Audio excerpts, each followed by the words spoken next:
Hello everyone, आज हम कर रहे हैं चैप्टर नंबर 7 जो कि ट्राइंगल्स है, त्रिभुज है, उसके कुछ थ्योरम्स को हम करेंगे। देखिए, जो आपको फर्स्ट जो आपके पास पॉइंट है वो है अभिगृहित SAS साइड एंगल साइड। ये हमने पढ़ा है वर्कशीट्स में भी। यहाँ लिखा है कि साइड एंगल साइड से क्या होता है, दो त्रिभुज सर्वांग सम होते हैं यदि एक त्रिभुज की दो भुजाएं और उनका अंत कोण। एक त्रिभुज है, हमारे पास दो त्रिभुज दिए गए हैं और उन त्रिभुजों के अंदर क्या कहता है, वे दोनों सर्वांग सम होंगे अगर उनकी दो रेखाएं और उनके बीच में जो अंत कोण बन रहे हैं, उनके अंदर की तरफ जो ट्रायंगल में अंदर की तरफ अंत कोण बन रहा है, वे दोनों वो समान होंगे। मतलब ये रेखा हमारी इसके समान हो और ये रेखा इसके समान हो और ये अंत कोण भी बराबर हो, तो हम क्या कह सकते हैं, साइड एंगल साइड से हमारे दोनों ट्रायंगल क्या होंगे, वो सर्वांग सम हो जाएंगे, ये कॉन्ग्रुएंट हो जाएंगे। अब देखिए, यहाँ आपको प्रमेय दिया गया है। प्रमेय नंबर 1 क्या कहता है, दो त्रिभुज सर्वांग सम होते हैं, वही साइड एंगल साइड के लिए ये हमारा जो प्रमेय है थ्योरम दी गई है। जो अगर दो त्रिभुज हैं और यदि एक त्रिभुज के दो कोण और उनकी अंतभुजा दूसरे त्रिभुज के दो कोणों और उनके अंतभुजा के बराबर हो, तो वे दोनों क्या होंगे, सर्वांग सम होंगे। दिया गया है हमारे पास कि हमारे पास दो ट्रायंगल हैं, तो हम ट्रायंगल ABC और DEF लेकर चलते हैं। हमने दो ट्रायंगल लिए ABC और DEF, और उसमें angle B is equal to angle E है, angle C is equal to angle F है। एंगल B एंगल E के इक्वल है, एंगल C एंगल F के इक्वल है, और हमारी साइड BC जो है वो EF के इक्वल है। ये हमें दिया है। सिद्ध करना है कि हमारे जो दोनों ट्रायंगल्स हैं वो क्या हैं, वो हमारे त्रिभुज सर्वांग सम है। तो पहली अवस्था हम मानेंगे, पहली अवस्था क्या है कि माना AB जो है वो DE के बराबर है। ये जो साइड है वो इस साइड के DE के बराबर हमने मान ली। अब ट्रायंगल ABC और DEF में क्या होगा, AB बराबर D माना है हमने, एंगल B और एंगल E हमें बराबर दिए गए हैं, ये हमें एंगल बराबर दिए गए हैं, और BC जो है वो साइड BC EF के बराबर ले ली। अब ये क्या बन गया, साइड, ये हमारे एंगल इक्वल हो गए और ये साइड। तो इस तरह से हम कह सकते हैं कि SAS नियम से हमारे दोनों त्रिभुज क्या हो गए, सर्वांग सम हो गए हैं। इसके बाद दूसरी अवस्था ली गई है। दूसरी अवस्था में क्या किया है, यदि संभव हो तो मान लो कि AB जो है वो ज़्यादा है, ग्रेटर देन है DE से। हमारी AB जो रेखा है वो बड़ी है किससे, DE रेखा से, ये हम मान लेते हैं। तो रचना क्या करेंगे इसके लिए, हम एक बिंदु P लेंगे। हमने एक बिंदु P लिया AB पर कि हमारा जो PB है वो DE के बराबर हो। अगर AB DE से बड़ी हमने मानी है, यहाँ पर हमने माना है AB DE से बड़ी है, तो इसका मतलब कि यहाँ एक पॉइंट ऐसा होगा जिस पर हमारी रेखा जो वो बनेगी, उस पॉइंट पर वो क्या होगी, DE के बराबर होगी। तो हमने वही ले लिया कि P पॉइंट लिया है AB पर, और वो PB जो है वो DE के बराबर हम ले लेते हैं। अब हमारे पास दो ट्रायंगल हो गए, ट्रायंगल PBC और ट्रायंगल DEF हमारे पास हो गए। अब इन दोनों ट्रायंगल के अंदर हमने देखा कि हमारा जो PB है वो बराबर D, हमने ये रचना की है, और एंगल B बराबर एंगल E है, ये हमें दिया गया है, और BC साइड DEF के बराबर है, ये भी हमें दिया गया है। तो ये फिर से साइड एंगल साइड नियम से बराबर हो जाते हैं, तो ये हमारे सर्वांग सम त्रिभुज हो जाएंगे दोनों। अगर हम इन दोनों को सर्वांग सम ले रहे हैं तो हम क्या कह सकते हैं कि एंगल PBC और DEF बराबर है। देखिए अगर हमारे ये दोनों त्रिभुज सर्वांग सम हो गए, ये साइड इसके बराबर हो गई, पी बी डी ई के बराबर हो गई, एंगल बी एंगल ई के बराबर दिया है, और बी सी हमारी ई एफ के बराबर हो गई, तो ये साइड एंगल साइड से दोनों त्रिभुज सर्वांग सम हो गए। अब ये कहता है अगर हम कह दें, क्या कह दें कि हमारे पास P B C angle D E F के बराबर है। क्या हमारा angle P B C D F के बराबर है, ये हमने कह दिया। अब यहाँ पर दूसरी चीज़, ये सी पी सी टी से होगा, congruent parts of congruent triangle से होगा, लेकिन हम जानते हैं ए बी सी और D E F E B हमारे क्या हैं, बराबर हैं। देखिए ए बी सी और डी ई एफ बी हमारे क्या हैं, बराबर दिए गए हैं। ये कोण भी हमारे क्या दिए गए हैं, बराबर दिए गए हैं। यहाँ पर डी ई एफ आएगा, ई एफ,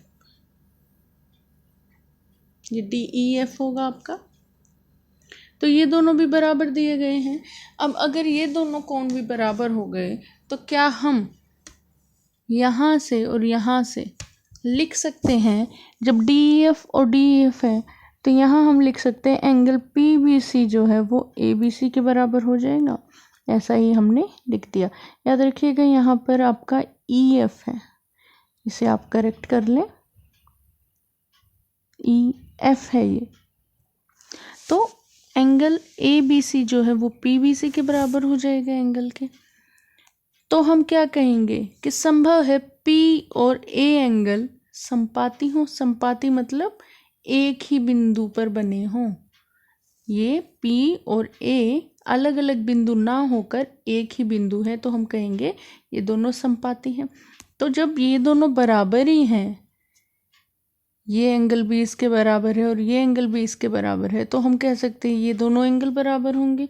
तो इसका मतलब पी और ए पॉइंट जो है वो संपाती हो गए। अगर ऐसा है तो फिर हमारा triangle A B C B D E F के जो है वो सर्वांग सम हो जाएगा। तो इससे हमारा एस ए एस से रूल से फिर से ये सर्वांग समता को हम प्रूव कर देते हैं। अब हमारे पास तीसरी अवस्था आती है जिसमें हम मानते हैं कि ए बी जो है वो स्मॉल है, कम है डी ई से, कि हमारी ए बी जो है वो डी ई से छोटी है। अब हम क्या रचना करेंगे कि हमारे पास एक एम पॉइंट है डी ई पर, और वो इस तरह से है कि ए बी और एम ई बराबर है। इसका मतलब डी ई बड़ी हो गई ए बी से। अब जो हमने ये लिया है तो यहाँ पर हमारे पास दो ट्रायंगल बन गए, एक ये और एक ये, और दोनों ट्रायंगल के नाम हमारे पास है ट्रायंगल ए बी सी और एम ई एफ। और इन दोनों ट्रायंगल में हम जानते हैं ए बी बराबर ई एम हो गया, रचना की है ये हमने। एंगल बी बराबर एंगल ई हो गया, ये दिया गया है। और बी सी बराबर ई एफ, बी सी जो साइड है वो बराबर किसके दे दी, ई एफ के दे दी। अब ये जब तीनों पॉइंट बराबर हो गए तो ये हमारे पास फिर से साइड एंगल साइड रूल से क्या बन गया कि दोनों हमारे ट्रायंगल जो हैं वो क्या हो गए, सर्वांग सम हो गए। अब ये सर्वांग समता के बाद क्या हम बोल सकते हैं कि एंगल सी जो है वो एम एफ डी के बराबर है। ये हमारे पास है सी पी सी टी से। इसका मतलब एंगल सी जो है वो एंगल डी ई एफ के बराबर होगा।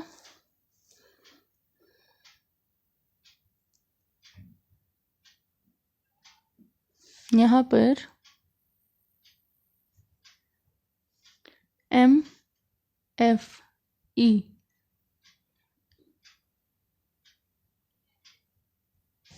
और डी एफ ई, यहाँ पर आपका डी एफ ई आएगा। एंगल डी एफ ई ये होगा हमारा। तो इससे क्या होगा, इसको आप करेक्ट कर ले। एंगल डी एफ ई होगा तो यहाँ हमारा angle C M E F के इक्वल हुआ, और यहाँ एंगल सी हमारा डी एफ ई के इक्वल हो गया। ये दिया गया है और ये हमने जो प्रूव किया है उससे CPCT हमने प्रूव कर लिया। अब अगर ये दोनों पॉइंट हैं तो क्या हम कह सकते हैं एंगल C और एंगल C को हटाकर कि MFE DFE के बराबर हो गया।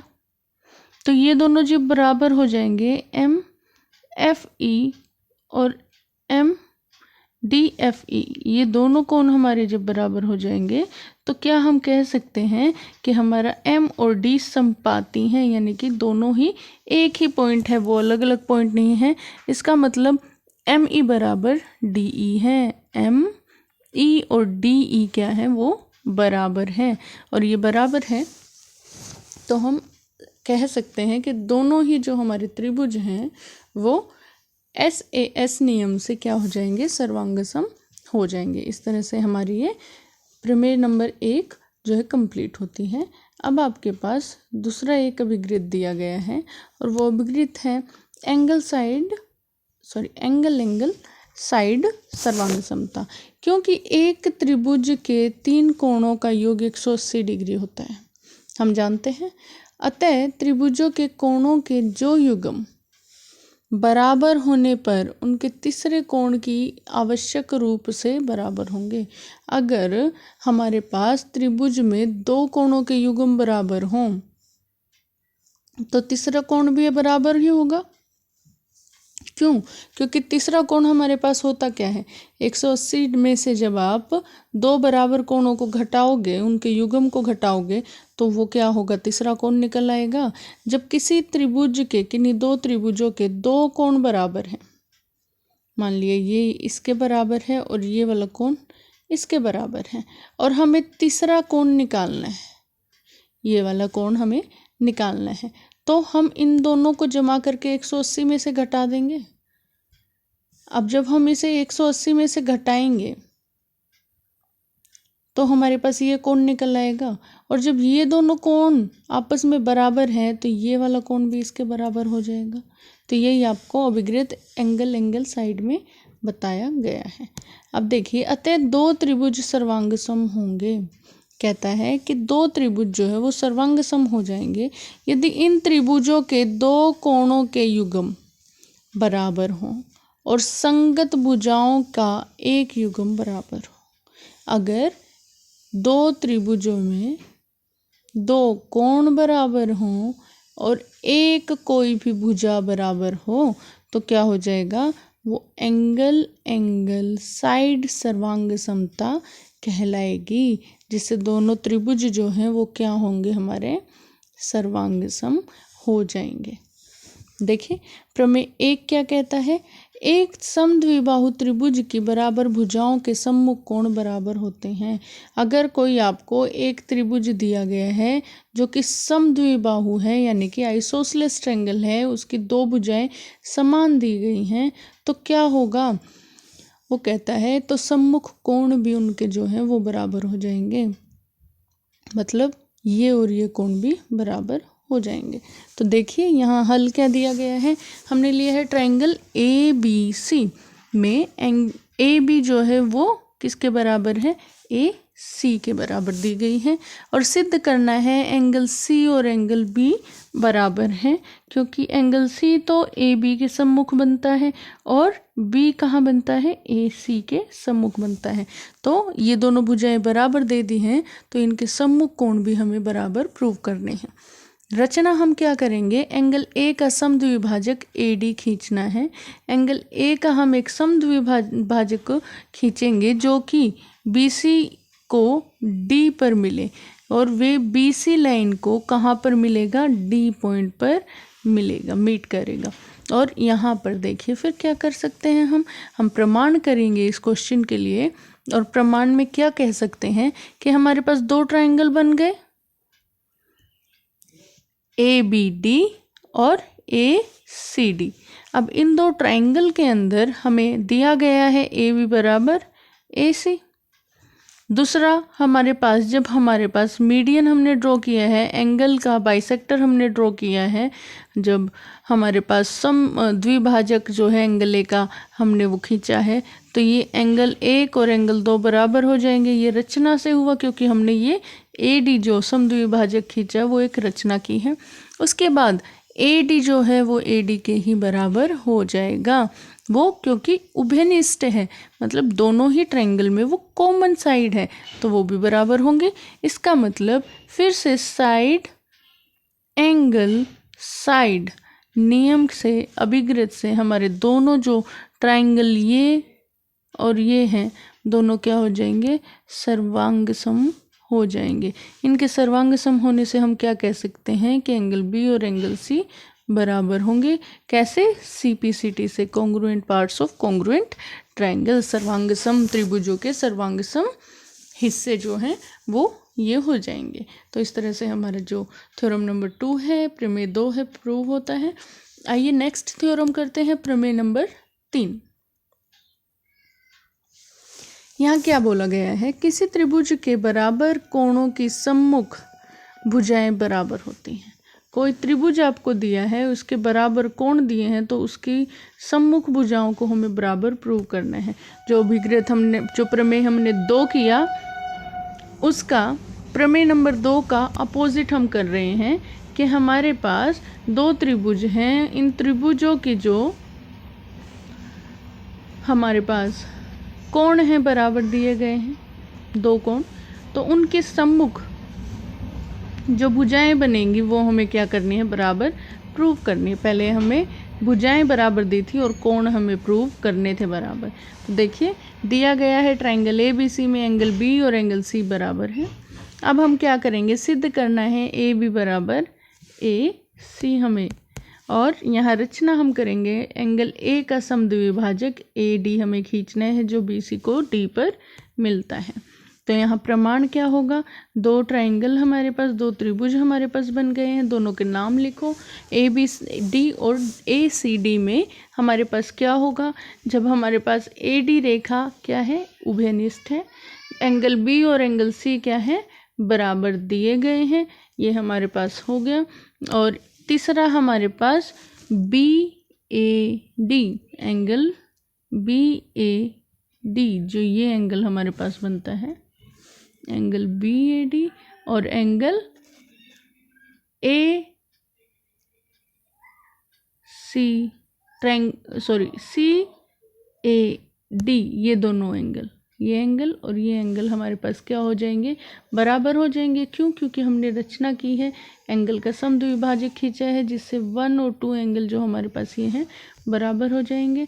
और इनके बराबर होने से हम क्या कह सकते हैं, फिर ये हमारा एंगल हुआ और ये साइड हुआ और ये भी हमारा एंगल हुआ। तो एंगल साइड नियम से हमारे दोनों जो हैं त्रिभुज वो सर्वांग सम हो जाएंगे। इनके सर्वांग सम होने से हम क्या कह सकते हैं, AB जो है वो AC के बराबर है, और यहाँ हम लिख देंगे CPCT, congruent parts of congruent triangles हम लिख देंगे। और ये हमारा जो थ्योरम नंबर 3 है वो भी प्रूव हो जाती है। इसके बाद हमारे पास नेक्स्ट जो आती है थ्योरम नंबर 4, वो है साइड साइड साइड सर्वांग समता।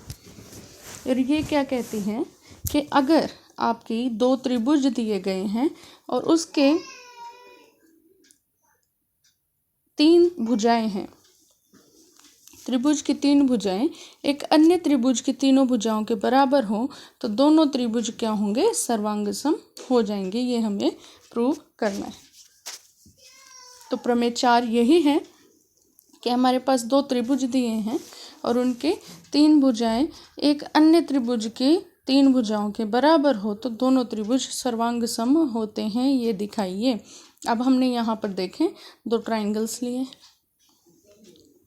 हमने ट्रायंगल लिया है PQR और ट्रायंगल XYZ हमने लिया है, और उसमें हम कुछ XYZ में एंगल में कुछ रचना करेंगे।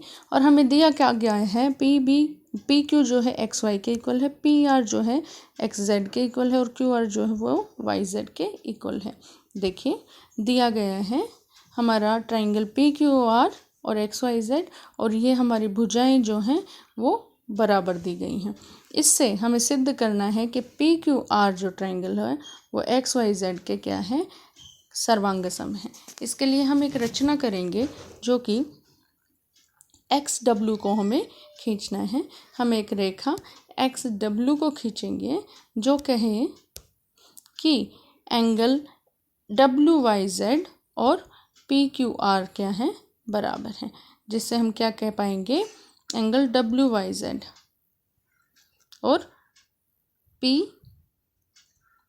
क्यू आर बराबर है, हम ये कहेंगे। देखिए हमारे पास हमें एक्स डब्ल्यू एक ऐसी रेखा खींचनी है कि हम कह पाएँ हमारे पास एंगल डब्ल्यू वाई जेड, जो हमारा एंगल है डब्ल्यू वाई जेड, ये किसके बराबर हो, ये हमारा बराबर हो जाए पी क्यू आर के। ये हमारा किसके बराबर है, पी क्यू आर जो है इसके बराबर हो जाए, ये वाई एंगल इसके बराबर हो जाए। ये हमें रचना करनी है।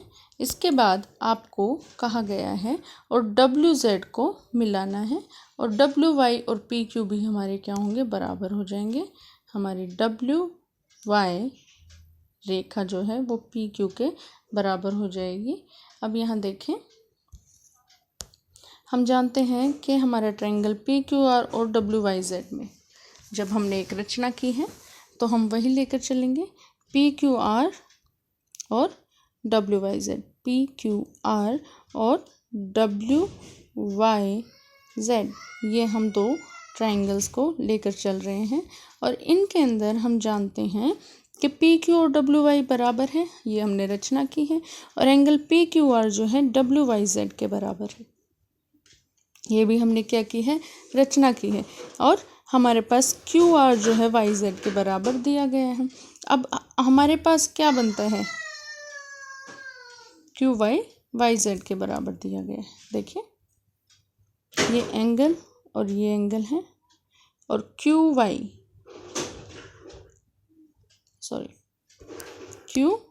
आर जो है वो वाई जेड के इक्वल दिया गया है, क्यू आर जो है वो वाई जेड के इक्वल दिया गया है और ये एंगल हमने बोल दिया बराबर है और पी क्यू और वाई जेड हमने बोल दिया बराबर है। ये रेखाएं हमने बराबर रचना से ली हैं, तो हमारे पास ये क्या बन गया, साइड एंगल साइड अभिग्रेत बन गया। और इस अभिग्रेत से फिर हम क्या कह सकते हैं, साइड एंगल साइड नियम से, कि हमारे दोनों त्रिभुज क्या हैं, कॉन्ग्रुएंट हैं, दोनों ही त्रिभुज हमारे क्या हैं, सर्वांगसम बन जाते हैं। अब यहाँ पर इससे हम क्या कहेंगे कि डब्ल्यू एंगल जो है वो पी के बराबर हो जाएगा, किससे, सी पी सी टी से। डब्ल्यू एंगल जो हमारा है वो किसके बराबर हो जाएगा, एंगल पी के बराबर हो जाएगा, क्योंकि हमने ये वाला ट्रायंगल इस ट्रायंगल के कॉन्ग्रुएंट या सर्वांगसम प्रूव कर दिया, तो इनके पार्ट्स भी जो हमारे पास होंगे वो भी क्या होंगे, सर्वांगसम होंगे। तो आगे देखिए, ये हमारी इक्वेशन नंबर 1 आ जाएगी। अब हम एक्स वाई जेड लेंगे और एक्स वाई जेड में क्या है, पी क्यू डब्ल्यू वाई के बराबर लेंगे और पी क्यू हमारा एक्स वाई के बराबर है, ये दिया है। तो हम क्या कह सकते हैं कि डब्ल्यू वाई और एक्स वाई जो है हमारे बराबर हो जाएंगे। और जब ये बराबर हैं तो हम ऐसा भी कह सकते हैं एंगल 1 और एंगल 2 बराबर हैं, क्योंकि जब दो भुजाएं बराबर होंगी तो उनके सम्मुख के कोण भी क्या होंगे, बराबर होंगे। ये हमारे पास नंबर 1 है और ये हमारे पास नंबर 2 आ जाता है। W और P बराबर आ गए और 1 और 2 कोण बराबर आ गए। अब हम क्या कहेंगे, नंबर 3 लिखते हैं कि हमारे पास इसी तरह से एंगल 3 और 4 भी बराबर होंगे, क्योंकि बराबर भुजाओं के सम्मुख कोण क्या होते हैं, बराबर होते हैं। अब इसको इक्वेशन नंबर 2 और 3 को हम जमा करते हैं तो हमारे पास एंगल 1 जमा एंगल 3 बराबर होगा एंगल 2 जमा एंगल 4 के। और इन दोनों को जब हम जमा करते हैं तो x बराबर W हमारे पास आ जाता है। अब समीकरण 1 से हमारे पास क्या है, समीकरण 1 है W बराबर क्या है, P के। और यहाँ देखिए ये W x के बराबर है और ये W किसके बराबर है, P के बराबर है। तो क्या हम कह सकते हैं कि हमारा एंगल P और एंगल x बराबर होंगे, तो ये हमारे पास बराबर हो जाएंगे और इसको हम समीकरण 4 नाम देंगे। जब ये समीकरण 4 होगा, अब देखिए यहाँ पर हमारे पास ट्रायंगल हम PQR और XYZ लेंगे और इन ट्रायंगल्स के अंदर अब हमारी पी क्यू जो है एक्स वाई के बराबर दी गई है और एंगल पी और एक्स हमने समीकरण 4 में प्रूव कर लिया और पी आर जो है एक्स जेड से बराबर दिया गया है। तो हम क्या बोल सकते हैं कि साइड एंगल साइड अधिनियम से हम अभिग्रेत से हमारे जो ट्रायंगल्स हैं वो क्या होंगे, कॉन्ग्रुएंट हो जाएंगे या सर्वांगसम हो जाएंगे। इस तरह से आपकी जो थ्योरम है वो कंप्लीट हो जाती है और आप लोगों को ये समझ आए होंगे। आई होप आप लोग इसे प्रैक्टिस करें और ऐसे ही क्वेश्चंस को आप चैप्टर नंबर 7 से जो रिवाइज करें और कंप्लीट करें इन्हें आप। और so like, share and subscribe.